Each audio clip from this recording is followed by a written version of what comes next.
The 1986 film The Fly, directed by David Cronenberg, reimagines the 1958 film by Kurt Neumann, taking the story from sci-fi horror to a visceral exploration of body horror.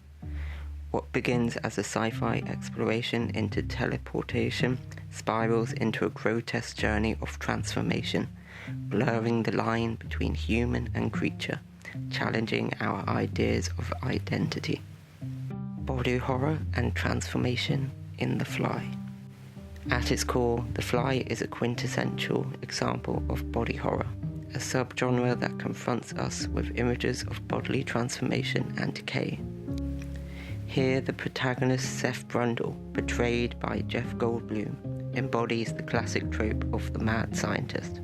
He's ambitious and eager to push scientific boundaries, but when his teleportation experiment goes wrong, he's merging his DNA with that of a common fly. His body becomes a site of mutation and horror.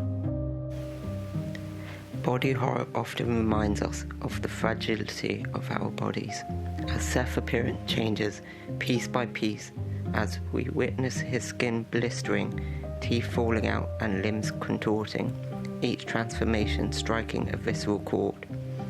These scenes aren't just disturbing, they force us to consider what it means to lose control over our physicality. Oh no. What's happening to me? Am I dying? Is this how it starts? Am I dying?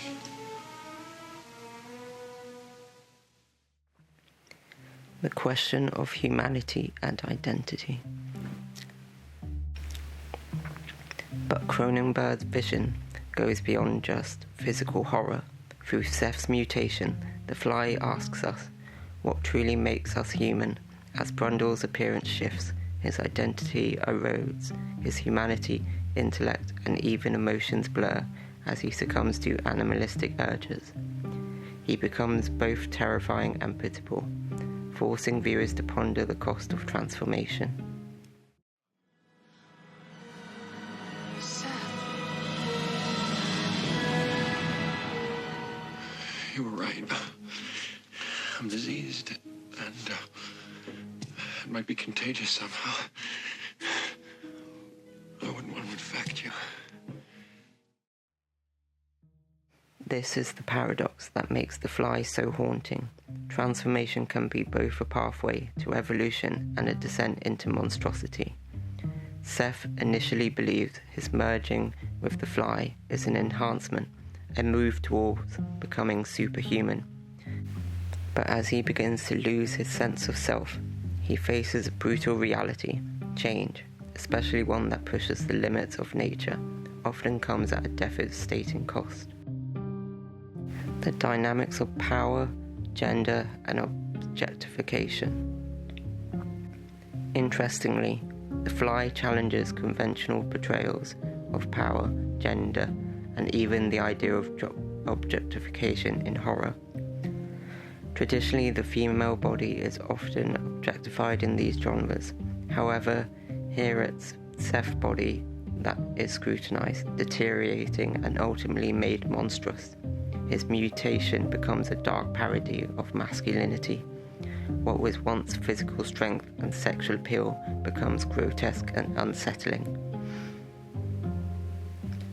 Veronica, played by Genna Davis, serves as both a witness and a participant in this journey. Her horror is compounded by a conflicting sense of loyalty to Seth, a tension that examines the complexities of relationships under extreme circumstances. She must confront her failings as Seth, once a brilliant man, becomes something utterly alien. I can't take it. It's too much. What's it gonna take? The disease has just revealed its purpose. We don't have to worry about contagion anymore. I know what the disease wants. Ambition and the consequences of science. At the heart of Seth's transformation is an obsession with scientific advancement, a desire to break free from the limitations of humanity. His ambition mirrors that of classic figures like Dr. Frankenstein, highlighting a often tragic flaw in mad scientist archetype. It's a relentless pursuit of knowledge, where caution is ignored and ethic boundaries are blurred.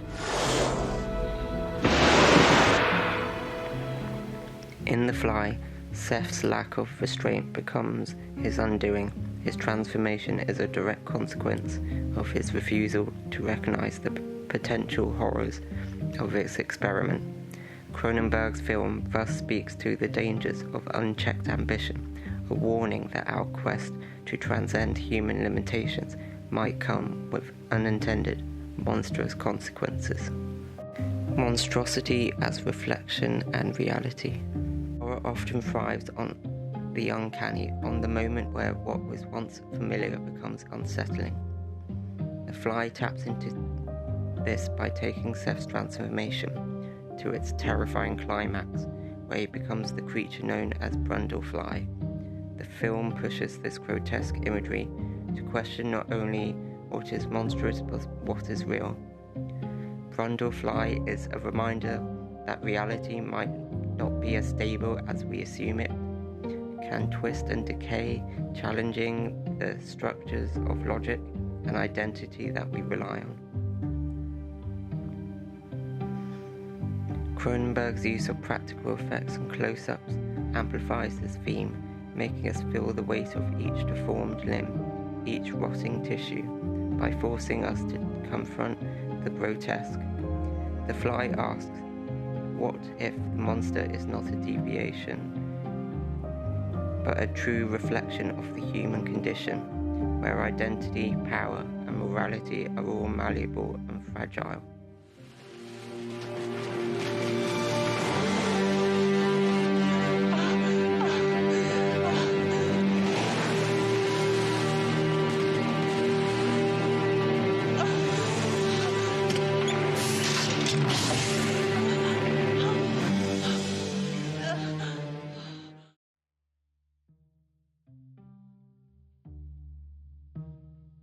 Decades after its release, The Fly remains a powerful statement on the body horror and the limits of human ambition.